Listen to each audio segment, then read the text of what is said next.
First word that comes to mind is shagging, Bonk. rooting. Procreation. The ins and outs of sex. Okay. Bang. Bang. What? Bang. It's just called bang. Yeah. Bang.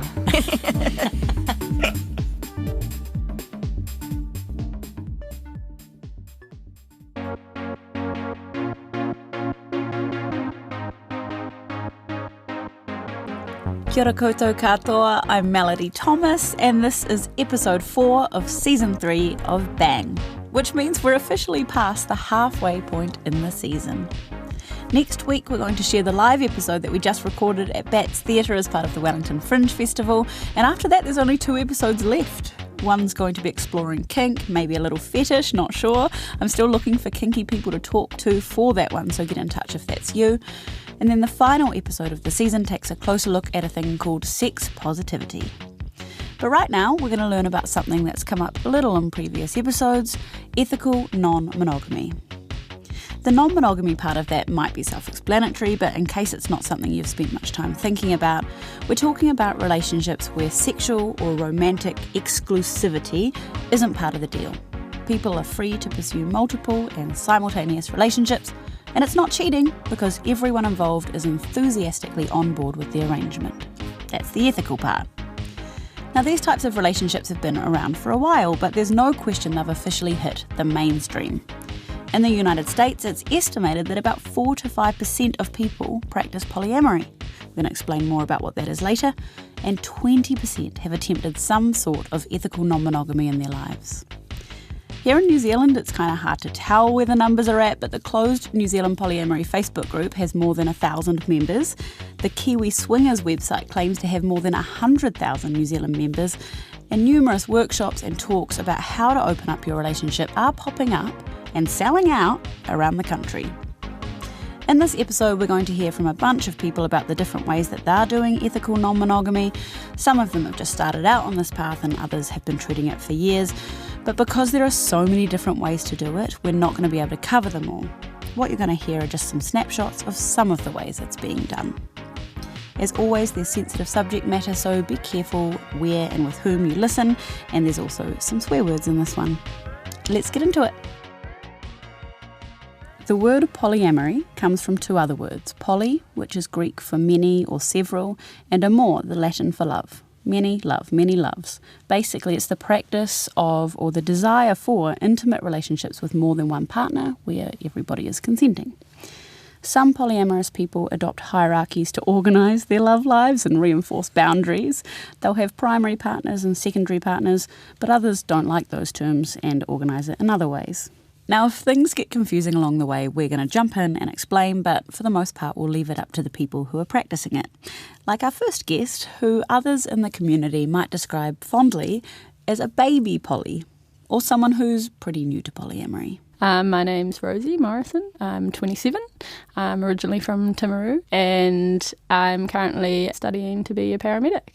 I suppose I had a bit of a life-changing year last year, and lots of that was to do with just the way that I wanted to live my love life. And I think part of that was moving to Wellington and suddenly being around all these people that did things a bit differently. Lots of them were having open relationships or, were polyamorous. And kind of at the start, I think I was pretty taken aback, like, whoa, that's radical. And by the end, I was like, I want in. I want in. That sounds awesome. Now, people can enter into ethical non-monogamy as part of a couple, but a whole lot start out single, like Rosie. Here's how she got to that point. To be honest, I have never had a kind of long-term relationship, and I think lots of that was to do with the fear of monogamy. To me, it sounded really constrained, so I felt like it was going to impact my sense of freedom somehow. So I had lots of summer flings and some really beautiful men in my life, but after kind of 3 months or less, I kind of would really be like, oh no, I can't do it anymore. So you, for a time, probably just felt like a failed monogamist. I think so. I kind of looked around and people would, some people would say to me, I can't believe you've never had a boyfriend. And I'd be like, well, yeah, but I just haven't found someone cool enough yet, don't judge me. Looking at other relationships around me, even my parents' relationship, and just seeing monogamy just does not seem to work that well for lots of people, So it's just kind of I don't know, guys, we're going at this recipe, everybody's determined to make it work, but maybe we should try something different. So about the same time that Rosie started to think about relationships and how she'd done them and wanted to do them from there on, a friend's flatmate, Ross, told her he had a crush on her. And he also told her he'd just come out of a relationship and didn't want to be committing to just one person. And for me, this was kind of music to my ears because already, I was like, oh, he's got a crush on me. Does that mean he wants to be with me all the time? Will I have to be his one and only? That's very scary. So I was like, that's great. I agree because this is my background. And I wouldn't feel comfortable just being with you and you just being with me. I often think it all sounds really nice and then I imagine it actually starting to happen and I wonder if I would be as cool as I had set out intending to be. How did it unfold? Yeah, I mean, by all accounts, it was like really hard at times.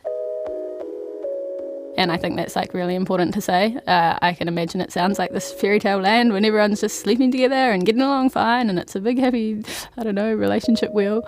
But there were moments where, I was really torn up and really hurt. And what I so liked about my time being polyamorous was how much it taught me about my own feelings, and how much previously I'd shied away from feeling jealous or feeling hurt or feeling betrayed. And it's like, man, just feel that. You're allowed to just sit in that real yuck, tarry feeling of envy and it will pass. It's so interesting to dig underneath that and just realise that it's all ego-based, Like I'd think, oh, I'm so envious. Ross has, told me he slept with this other woman and, oh, man, that feels real gross. Dig underneath that, I feel lesser and, maybe she's more attractive or better in bed or all these gross thoughts that come into your head. And just kind of sitting with that and just being like, yeah, well, maybe, but also she's a totally different person and he's allowed to like both of you. We got really close really quickly, I think, A, because we were intimate, but B, because we were so honest with each other. You cannot do polyamory, in my opinion, without being 100% honest. It just doesn't work. When you talk with people who are practicing polyamory, inevitably a lot of words come out like honesty, communication, expectations, needs, reassurances. Because if you want to do it right, and by that I mean in a way where everyone's being treated kindly and with respect, there's a lot of work to do. And as Rosie says, it can be really hard, but for a lot of people, the payoff is totally worth it. Yeah, I don't know, it just felt very freeing. I felt real sort of powerful in my own femininity, like very allowed to do whatever the heck I wanted. Not even always acting on that premise of kind of like getting with people or flirting with people, but just knowing that I could if I wanted to. I think that was like massive kind of unlocking of, some sort of chains of monogamy that I'd always feared. So this is where Rosie's at now. She and Ross have actually gone their separate ways. He's heading off travelling and it just felt like the right thing to do. And that was really hard. But around the same time, a guy who Rosie had a pretty intense relationship with a few years back reached out, and reconnecting with him made it a bit easier. Though, this thing with Ross has in some way kind of set her up for disappointment with other relationships with people who aren't polyamorous. To explain what I mean, here she is talking about this other guy. I told you earlier when we were walking in, I've had a couple of grumpy days and that's mostly been because he's just gone sort of up north. He's doing a bit of a road trip and I just haven't really heard from him for a week, which has been pretty hurtful after kind of having some really close times in Wellington. I can't fathom this kind of like, not 100% honesty and not frequent communication. It feels really jarring to suddenly be like, oh, I don't even know which part of the country you're in if you're hooking up with other people. I don't know where I stand with you, and that feels really hard. But I think I might have been, a bit spoilt because Ross was like amazing at emotional connection and talking about how he felt. He would have been leagues ahead of me, when we first started dating. He was an amazing teacher, and I suppose now it's my turn to, try and help other people get to that stage. I can hear all the straight women going, at that last bit. Maybe John Campbell's tweeting dump him right now, as he's been known to do lately. Now, if you're listening, mate, you better be texting our Rosie right now. You might have noticed that when Rosie talked about her time being polyamorous just before, she referred to it in the past tense. So to finish up, I asked her if this was something she saw herself sticking with or moving on from. I don't want to kind of close it off as an option, you know. It was a really great way to do relationships. It was really hard. It taught me a lot. Like more, I reckon I learned more in that sort of 6 months with Ross about relationships than I ever have. But in saying that, yeah, I don't want to come down on monogamy and say it's not for me. I'm sure there'll come a time where I'm like, I just want to be with one person, you know, that'll be so nice. And I'm just not sure if that time is now or not. Thank you, Rosie. Please keep us updated from here on in. We're going to hear from more polyamorous people later in the episode, including a polyamorous sex therapist who has some great advice based on her years working with people going through all of this. But before we do that, let's hear from a couple who've done things a little differently and where the path has been a lot muddier and definitely harder to navigate. So I'm 35. I grew up mostly in Christchurch but was born in Auckland. I'm 30 and grew up in Nelson but lived in Christchurch for 10 years. This couple aren't going to use their real names, but we'll call them Matt and Ange. They now live in Wellington, but unlike Rosie and Ross, their relationship started out monogamous. He was a bartender at her local, and he fancied her, but she had a boyfriend. When she broke up with that boyfriend, he stepped in as a shoulder to cry on. Classic. She was hesitant about jumping into a relationship at first, but that really didn't last long.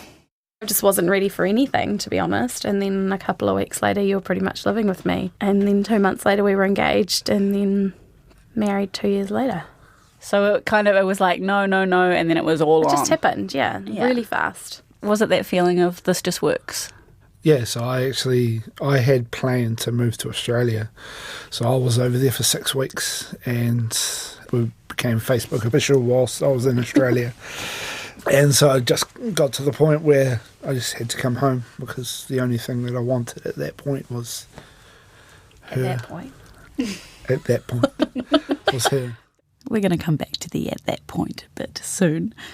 But just so we have a good feel for their relationship, we've just heard things happened really quickly. And these two really love each other, but for a long time the closeness they shared was kind of more like what you'd have with a good friend. Well, I mean, they were having sex, but when it came to vulnerability and intimacy, and really sharing how they were feeling, they weren't that good at that bit. So that was probably the first 4 years of our relationship was quite private, even between ourselves, which Get all emotional. led me to being, what was it? A dickhead. Dickhead and infidelity. Here's where the story gets pretty tough, and I think it's best she takes it from here. I'm a super open person, so I've always been open about everything with everyone. And so I guess I just assumed that he would be the same. And so when I found out that he had been with other people, I was like, where the hell has this come from? Everything seems so great in our relationship. And you look back and you go, oh, actually, it probably wasn't that great. So the second time that I found out about it was when our daughter was quite little, and so I ended up having some help from like a Plunkett counsellor. So that was, I think, sorry.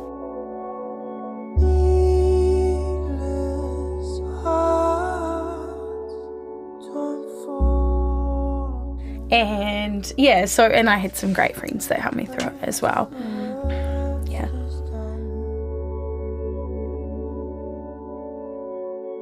But it was really, there were other issues around our daughter, breastfeeding and lack of sleep and all that sort of stuff that goes along with having a newborn. And so it was a pretty scary time for me emotionally.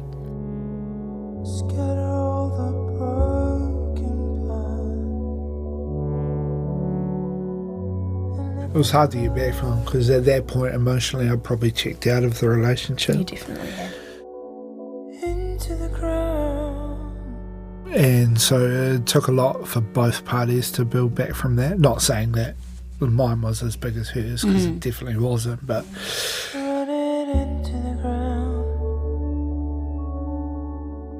at that point, when she found out, it was not a relief, but it was like, okay, well, it's out now. Now we can start talking about how this is going to end and try to rescue our friendship rather than rescue our relationship.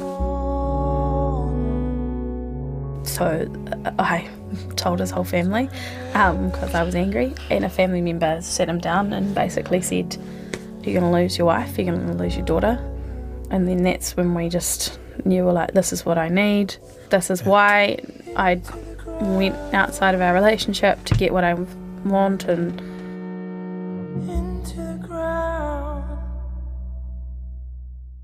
Now, whatever your thoughts on non-monogamy, we can all agree that this isn't the ethical kind.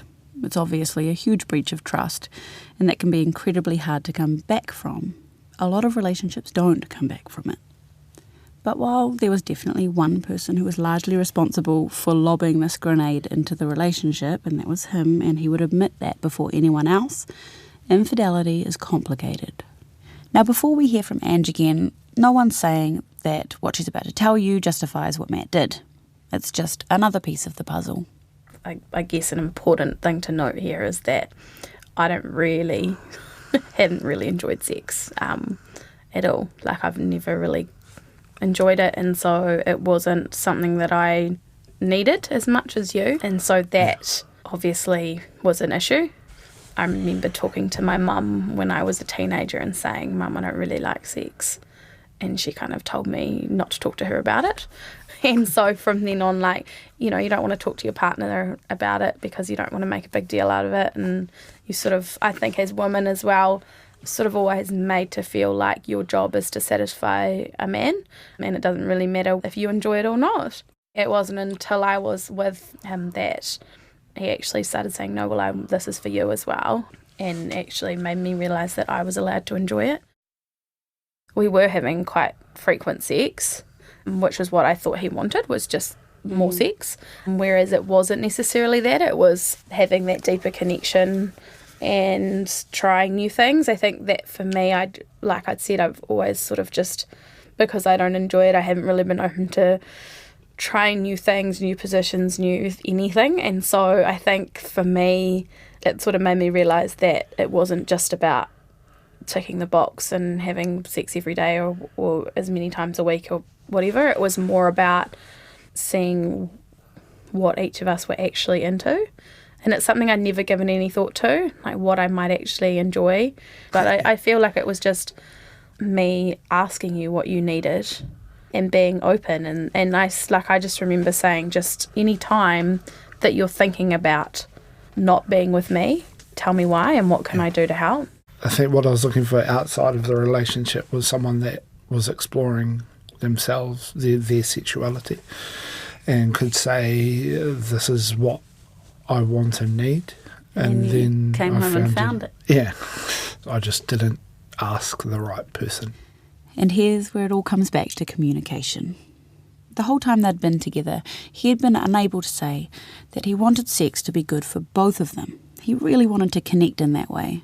And she had been unable to tell him that there was a block there for her, that even though she wanted to, she couldn't. But once it was all out in the open and they had nothing left to lose, they finally started having some intimate and tough conversations. And as well as talking a whole lot more, and a whole lot more honestly, changes started to happen in their sex life. Yeah, so I went to Pure Romance party and bought a little toy, and that I could use that during sex, and that meant that I could enjoy sex, and that was huge because I never thought that it was possible, and it just brought this whole new level of intimacy for us. After 4 years, it's a pretty emotional time. It was like we both cried. That was massive because then I actually wanted to have sex because I was enjoying it. And the exploration didn't stop there. This is where the ethical non-monogamy part comes in. So I'd always wanted to be with a female. Like I still don't think I would identify as bisexual as such because I don't know how. I mean, I guess it's a spectrum. I'm not sure where I land on it. But a friend of mine was bisexual and is in an open relationship and sort of got talking to her about how I might go about finding someone. And in my mind, it was just going to be a one-night stand and see what happens. And then she sort of put herself forward as that person. And so her and I ended up meeting up a few times, and she lives in Christchurch, so it made it a bit harder but also easier. And we met up a few times and had a few nights together, and then her and her husband were keen to join us as well. And that's something that sort of was a suggestion of yours, that you would quite like the idea of seeing me with another male. So Matt and Ange described their relationship kind of in passing as swinging, but they also said it's not your typical kind of swing, whatever that means, and that they don't go in for straight couple swapping. And partly that's because of the tough stuff that they got through before this. You are not with anyone else.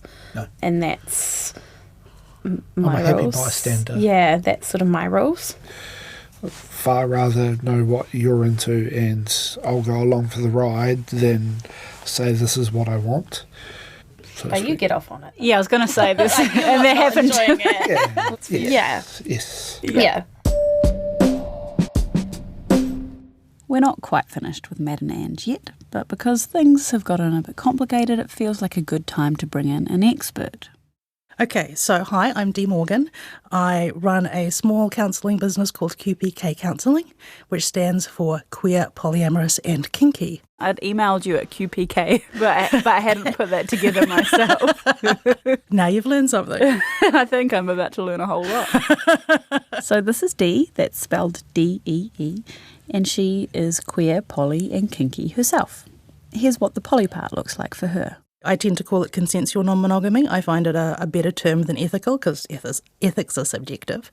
But for me, my consensual non-monogamy is polyamory, and it's been a bit over 16 years now.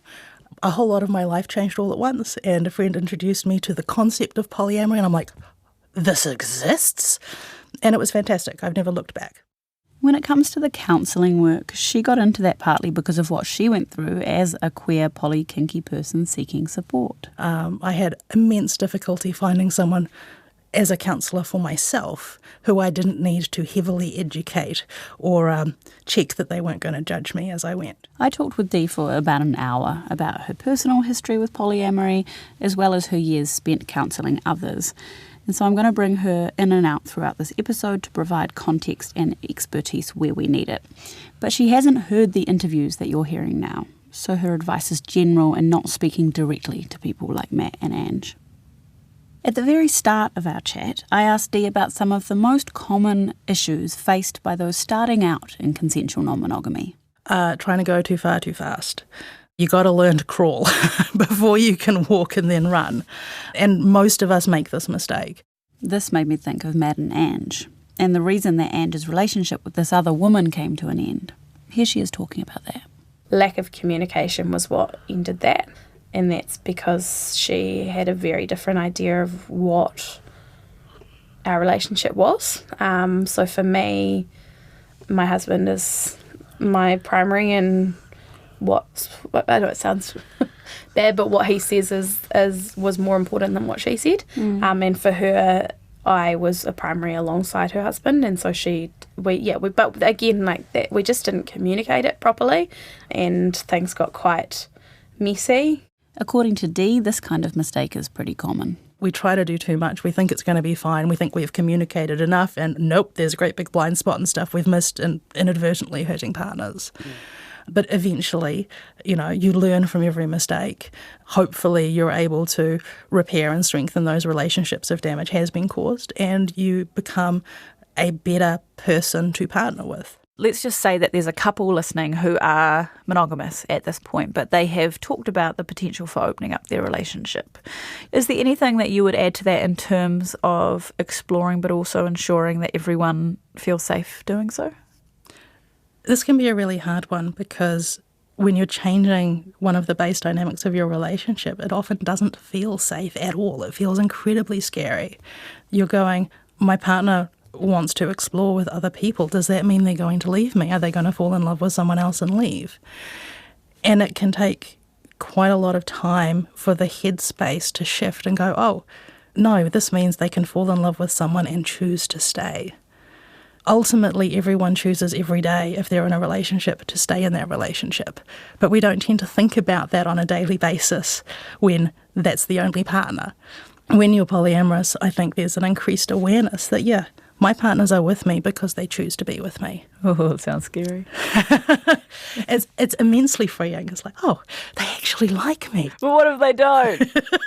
Thank you so much, Dee. That's Dee Morgan, and we're going to come back to you again shortly. It's time now for a couple who have been through the baby poly stumbles and have settled into something more stable. We're going to call them Molly and Nate.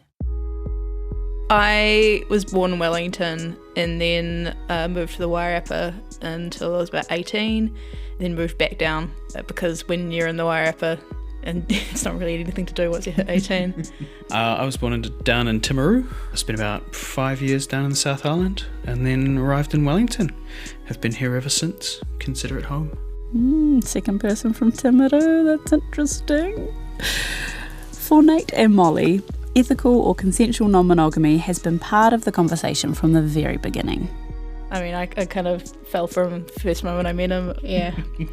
But, like, I met this guy and he was like, oh, I'm polyamorous. And I'm like, what? What does that mean? And it sounded like, on the box, like, oh, that's pretty cool. But there were some rough times getting there for us. Yeah, I thought it was kind of a glamorous thing, and, like, I went through a bit of a slutty phase. It was kind of like a bit of unhealthy thinking where I was like, oh, cool, I get to fuck other people. But like as soon as this one started expressing interest, there was a little bit of jealousy because I hadn't been in this kind of relationship before and had only been in monogamous relationships, and it was okay to feel jealous. I guess I had to get used to the idea of sharing my partner. Nate and Molly have been sharing each other for nearly a decade now, and she's gone from kind of going along with it because it sounds cool to fully embracing it. I consider myself an individual who enjoys sex a lot. A couple of years ago, I had a total of 4 partners, and I would even have considered more. I have since calmed down. I'm too lazy these days.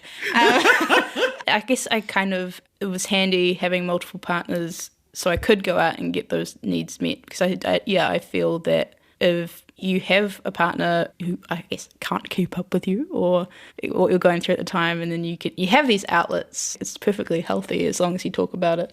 And then I met my current boyfriend, and I initially thought it was going to just be, a casual thing. And then I just, I kind of fell in love with this guy. And he stuck around. He's stuck around, and he's still here. Yeah, so we've been together for over 2 years now. And do you have any other partners at the moment? Not at the moment, but I have in the past, yes. Yeah. I've not had as many partners, even though I'm the one that started the polyamorous thing. I kind of took it and went, woo! Yeah, I've had a few different girlfriends over the years, and one boyfriend. Some of them have lasted about a year, some a few years, but others haven't. Others have been quick. Yeah. Hearing this for the first time can be a bit to get your head around. Maybe you're totally cool right now, but when Molly mentioned her boyfriend in front of her husband in this interview, even though I knew it was all out in the open, my body tensed up. And I started watching his reactions like a hawk, basically just looking for any sign of hidden, suppressed jealousy. And there weren't any. But I suspect that a lot of monogamous people like me would be the same. We just can't fathom consensually non-monogamous relationships because we can't imagine dealing with the jealousy that we would feel. Listen to this little snippet of me mining for jealousy and then just casually brushing it aside. When a partner comes over here, how do you decide who's cuddling on which couch? We each have a couch. Yeah. That's his couch over there. Okay. This is my couch. Okay, so if your boyfriend comes over, you're on this couch maybe with your boyfriend. Yeah. Okay. Yeah, but me and my boyfriend usually go into the bedroom and chill out on the bed. But yeah, it's there's no this is my couch kind of thing. I mean, whoever's having sex in the house gets the bed, pretty much. It's the practical decision. Amazing. Now, all that said, and despite how cool these two are talking about that kind of thing, The idea that people in open or polyamorous relationships are immune to jealousy is totally untrue. We have another expert to call on in this episode. Her name's Janet W. Hardy, and she's one of 2 authors of a book called The Ethical Slut, which I think is probably fair to describe as the polyamory Bible, or at least one of. This is what she has to say about jealousy. Last I looked, monogamy did not prevent jealousy. The difference with poly is if you're attempting it, one would hope that you would walk into it with the supposition that you will feel jealousy sometimes, and that you'd better learn some coping skills. Outside poly, if someone is feeling jealous, their instinct is to ask their partner to change something so they don't have to feel jealous anymore, which means you're never learning how to get good at it. You're laying all that learning process on somebody else and asking them to take it away from you.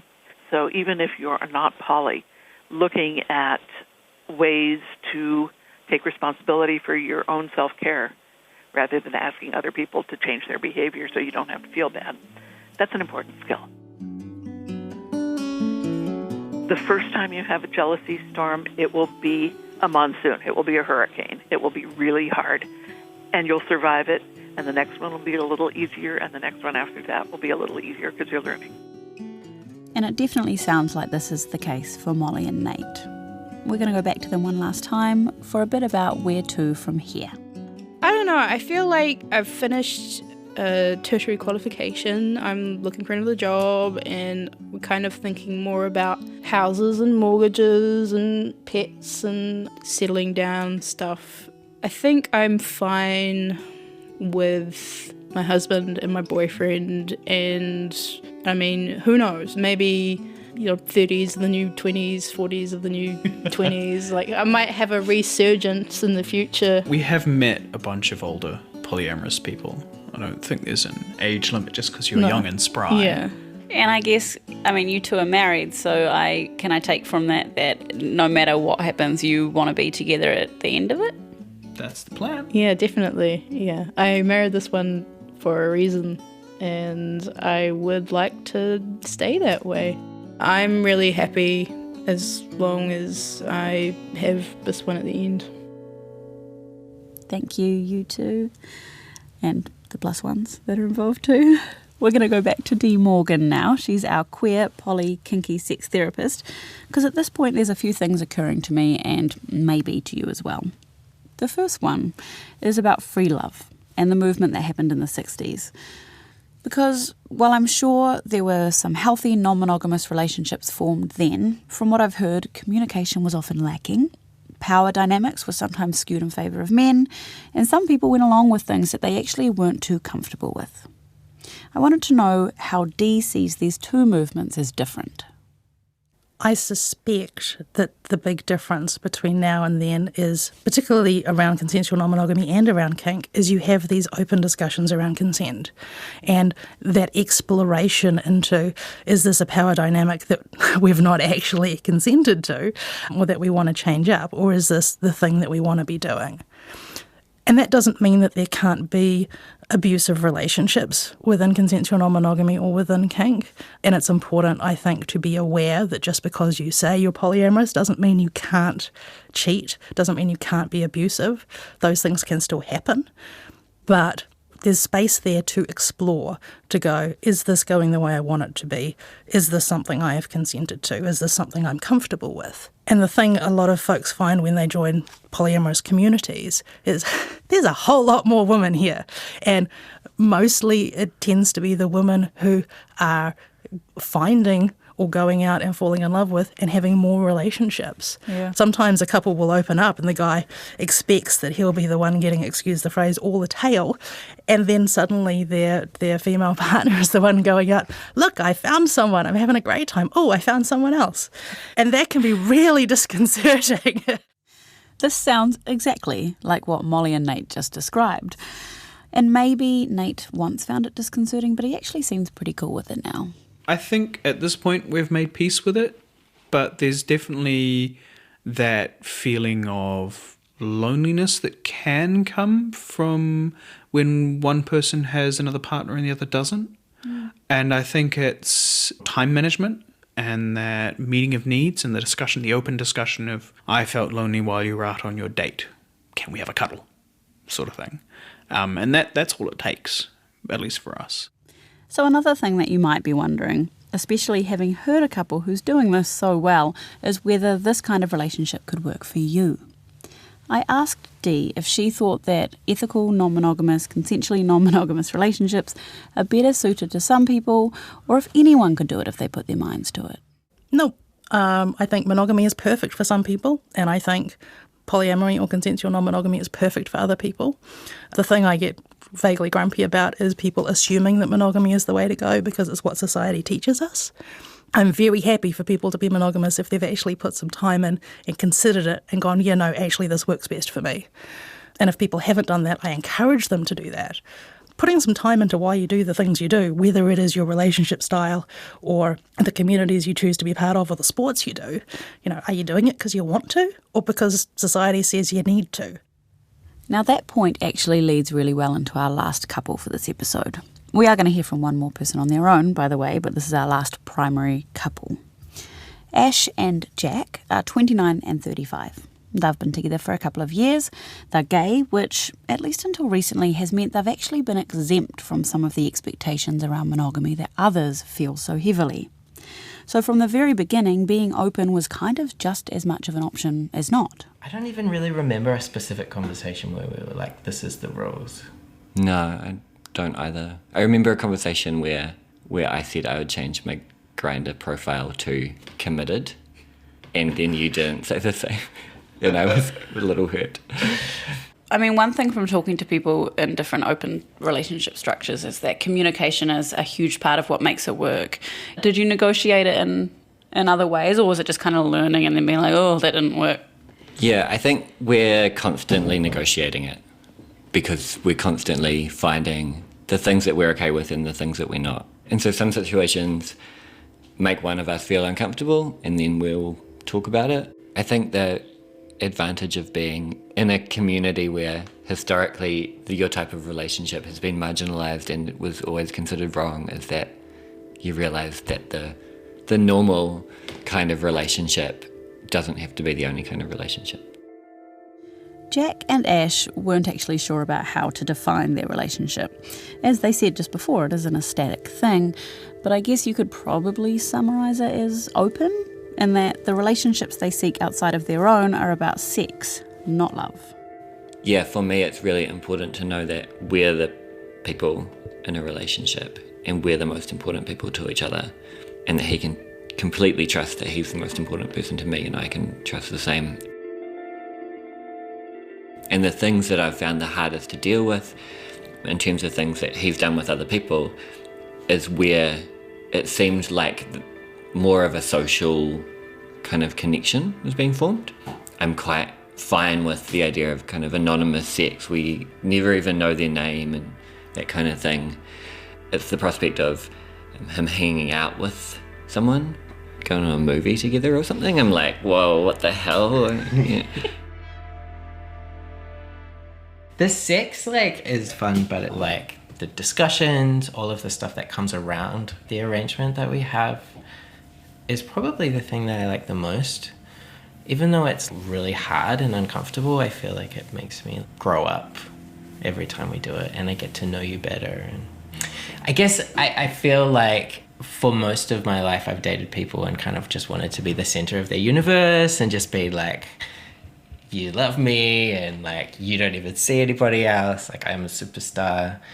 And so to accept that my partner is actually attracted to other people, wants to pursue things with other people and still loves me, it's kind of a blow to my ego at first, but the more that we talk about it, the more that we experience it, the more independent and stronger I feel. Ash and Jack are going to pop back in the next episode of Bang when we explore kink, and I'm going to leave you guessing about what that kink is. We have time now for one more consensual non-monogamist. Hi, I'm Tom. I'm from Wellington. I'm non-binary and I'm 26 years old. Where does the story start for you? I guess the starting point is not being happy in monogamous relationships. So I had a couple of back-to-back really long-term relationships, 4 years and then 2 years. And throughout both of those, I just felt like the expectations that I had of the relationship and the expectations that my partners and society as a whole had were just not in line with each other. So, all of what I'd think of as the relationship escalator, like the idea that you're going to date someone for a while and then you move in together and then you have kids and get married and buy a house if you're not from my generation. Just all of that stuff just didn't really do it for me. Then I eventually sort of realised that the way that I thought about people that I considered friends was kind of how some other people thought about their partners, in terms of expecting to like be in contact and close to these people for the rest of your life. Even in my longer term relationships, I felt like I had more of like emotional intimacy with my friends than my partners, which is probably one of the reasons that those relationships didn't work out. We've heard about polyamory and open relationships, and we touched on swinging. And even if you didn't really know much about them, I'm guessing you would have heard about them at least. But the relationship model that Tom subscribes to is one I'd never heard of until very recently, and I'm guessing that might be the case for you too. It's called relationship anarchy. So relationship anarchy came across a couple years ago, and it's basically this idea that you get to choose what your relationship looks like. So you and whoever you have a relationship with, whether that's a romantic relationship or any other interpersonal relationship, rather than sort of following a script that is set by society, you get to just kind of decide that these are the aspects of a relationship that I want to have with this person or people. Right. Like building a pizza or a sandwich. Yeah, exactly. So it's like rather than going to like IKEA and buying a table, you're buying some wood and you're making a table yourself. Interesting. And so it ends up being exactly what you want it to be, rather than what someone else thought your table or relationship should look like. The words or the term relationship anarchy sounds really messy and like, something happening over here, and this but from the way you describe it, it sounds like there's a lot more planning and conversation and communication. Yeah, I would say that communication is like the most important part, because there are no assumptions. You've got to sort of define everything. Like, you have to define everything that you are getting out of the relationship, but you get to define everything that you're going to get out of the relationship. So if you want like emotional intimacy and some physical touch, but you don't want sex, but you do want to, cohabitate and raise children, you can have the discussion around that being what you want. Is it hard to match when those needs are getting so specific? Is it hard to match them with another person's needs? There's always things that you have to negotiate, and I'd say that with like any healthy relationship, there's some level of negotiation.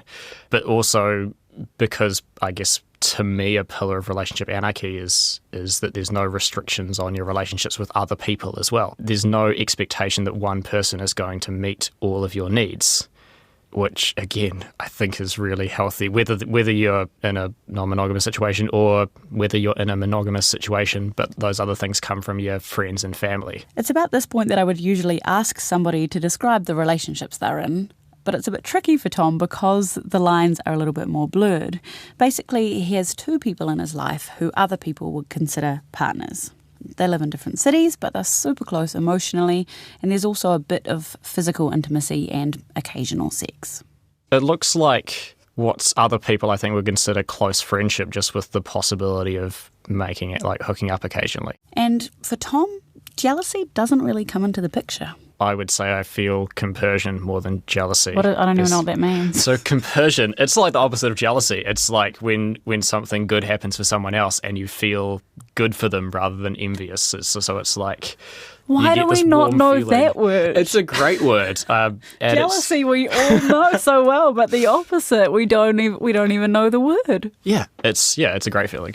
But to what you were saying before about like having a conversation around what you want, any monogamous relationship, by default, there's a line somewhere of like, these are things that you can't do with anyone else. And I think you would find that like different monogamous relationships have that line for different things. Like some people, if you hug someone else. Like, ooh.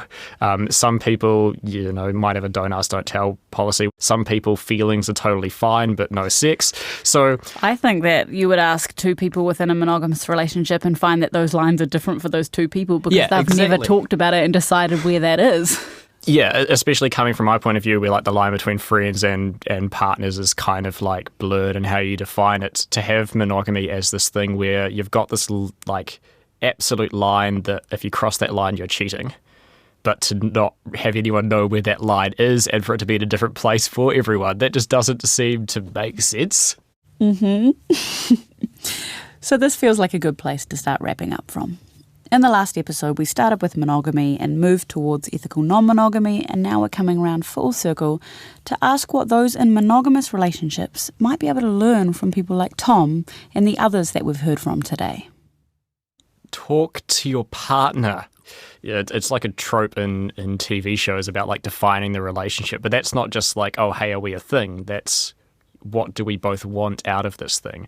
One of my favourite authors, YouTuber John Green, tells this story about going on a Christian pre-marriage thing to make sure that you're like on the same page as your partner. They do this exercise where everyone and their partners had to stand back to back, and they were asked a bunch of questions, and one of the questions is, do you want kids? Him and his partner both put their hands up because they both wanted kids. And then they looked around and there were so many arguments starting to happen because couples had got engaged to get married and hadn't even had the conversation about probably the biggest life decision you can make, which seems crazy. So yeah, just have those conversations. Make sure that you know what you're getting into and that you're both on the same page about each other's expectations. Thank you so much, Tom. That was so interesting. Now we're going to finish up with our experts and some more advice, starting with Janet W. Hardy, the co-author of The Ethical Slut. First, some advice for single people starting out in polyamory. It's easier to fix having done too little than it is to fix having done too much. So there is very rarely a huge urgency in any kind of sex or relationship. You can take it a little at a time and see what feels good and see what doesn't feel good. Find a support network. I can't emphasize that enough. A lot of the things that are going to seem strange and foreign to you when you first try them, other people will have tried them too and will have ideas for you. And for any couples who are thinking about or starting to open up. A thing that will almost always be true in a newly open relationship is that one partner will be more adventurous and the other will be more conservative. And what you want is for the more adventurous partner to feel very slightly restrained and the conservative one to feel very slightly stretched so that everybody is feeling a little bit uncomfortable. That's how you can tell you're doing it right. If only one person feels uncomfortable and the other is happy, there might be a problem. Just make that commitment to stretch for one of you and pull back for the other of you and check in with each other often. And finally, we're going to finish with our queer, poly, kinky counsellor, Dee Morgan. One of the great things about polyamory is it's just another kind of relationship.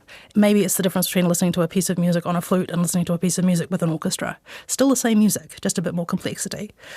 I really like that analogy, by the way. I like it as well, but I do increasingly start to think that monogamy is more complex than we've given it credit for. Oh, monogamy has its complexities. We grow up learning how to navigate them because society talks about it. I don't know if we do. I think we get a really false idea about what it's supposed to be like. Valid point. We learn how to navigate we learn some more. of them. Yeah, okay. I think the really big ones that come from polyamory is having those check-ins, trying to reduce your assumptions about what the other partner wants, what the relationship should be. Pay attention to them, what makes them happy, rather than going, well, we've always had fish and chips on a Friday night. This must be the thing we do in our relationship. Maybe you want to have a conversation, see if you want to change it up. And check in about things like boundaries and comfort levels and what you've actually consented to and what they've consented to. It doesn't always stay the same. And also giving appreciations, being able to say to your partner, hey, I really appreciate that you're doing this thing that may be as simple as meeting me at the door when I get home or as complicated as spending time when I'm in a really bad place and doing something that really makes me feel special. Thank you so much for listening and for everyone who bravely shared their stories for this episode. As I mentioned briefly at the very beginning, I'm working on an episode about kink. So if you're starting out in kink or have been kinky since forever, or have some experience that you want to share, please email me at bang@rnz.co.nz. You can subscribe to Bang via Apple Podcasts, Spotify, or wherever else you get your podcasts. Review and rate us if you've got a minute. Bang was produced by me, Melody Thomas, and engineered by William Saunders. Adam McCauley provides valuable coaching in the studio, and the executive producer is Tim Watkin.